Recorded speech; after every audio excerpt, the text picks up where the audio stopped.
lost their lives. Last night I announced that the nationwide lockdown that has been announced by our government will continue. I also announced a range of measures we have put in place to protect our economy and also to protect those who are at risk of infection, to care for the sick and support those who are in need. This is a time of great uncertainty for all of us. Many of us are anxious about our health and the health of our children. We worry how we will be able to make ends meet, or if we will have jobs to go back to. The poorest people in our country worry about where their next meal is going to come from. Our young people are unsure that they will be able to finish their studies or graduate. Business owners are counting the costs of the closures and what it will mean for them and those who depend on them to earn a living. Many people in our country feel vulnerable. Others feel frustrated and powerless, and indeed many are afraid. But we South Africans are resilient people.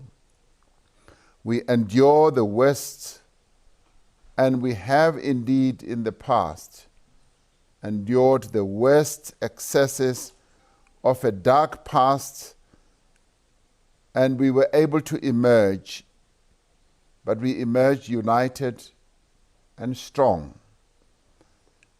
The virtues of courage, of optimism, and of compassion carried us along the path to freedom, and they are what has sustained us in the past and will continue to sustain us. As we recall and recount the life of Christ on Good Friday, we also remember the greatest virtue of all, and that is the virtue of sacrifice. Despite the heavy burden that has been placed on our people over the past 2 weeks, we have understood that for greater good, these sacrifices have to be made. Our people have endured the extreme restrictions on their daily lives with patience and fortitude. As Christians, the belief that Christ gave his life as a ransom for humankind is the most fundamental tenet of faith. Today, many Christians around the world recite the way of the cross, remembering the pain Christ suffered. This meditation on deprivation and adversity is a reminder that throughout history, as they face daily life, every human being upon this earth has had their own cross to bear. The coronavirus pandemic is a heavy cross being carried on the shoulders of all of humankind at the moment. Rich and poor, young and old, black and white, men and women are suffering under its weight in one form or another. But the message of Easter is also one of hope, of recovery, of triumph, and of rebirth. We have the utmost confidence that the measures we've taken of declaring a national state of disaster and of imposing a lockdown have been correct and absolutely necessary. Since the lockdown began, the rate of identified new cases has slowed. Together with other measures like closing our borders and putting on an end to public gatherings, we are seeing progress.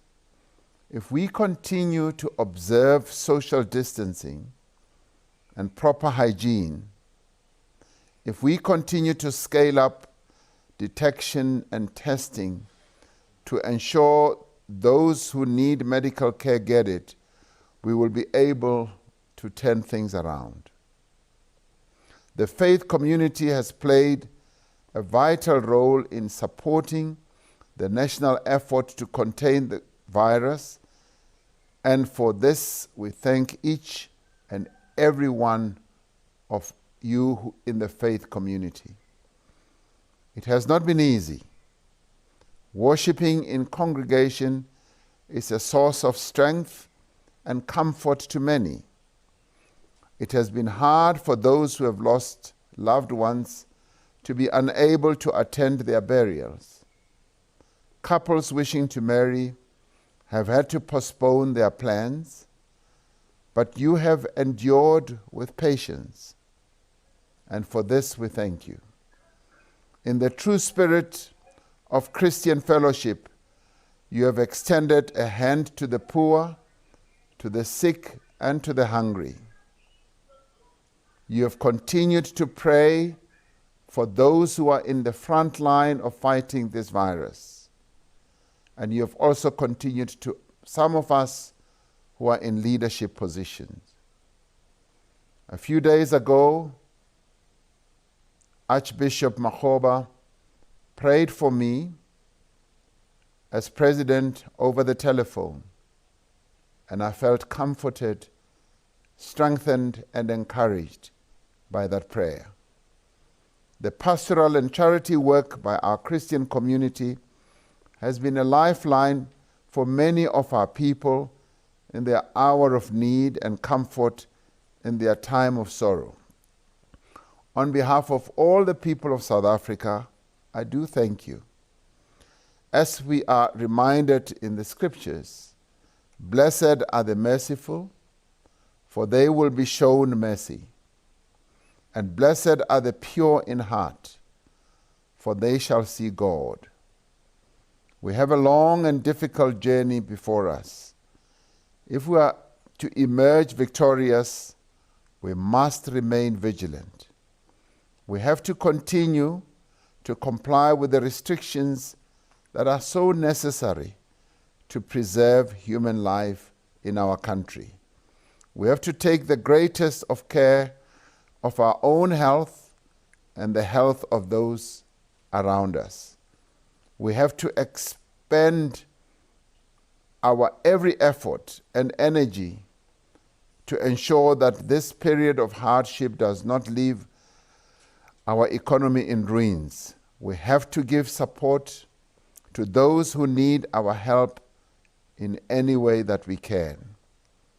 I call upon each of all of us to make donation in the form of time, the form of helping, the form of even finance, no matter how small. I call upon you to continue to help your friends, your neighbors, and those whom you do not even know through the acts of kindness and charity that you can perform each day.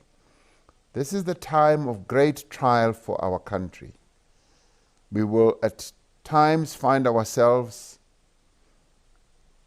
and our faith sorely tested. Yet we know that the harshest of tests pushes us to preserve, to persevere, and to prevail. Working together, side by side, we will weather this storm, and we shall indeed overcome. Humanity will rise again, and I wish you all good health and good spirit. May the Easter message unite us, nourish us, and give us strength in the days ahead. May God bless our people, protect them, and preserve them. May He continue to hold us in the palm of His hand. I thank you.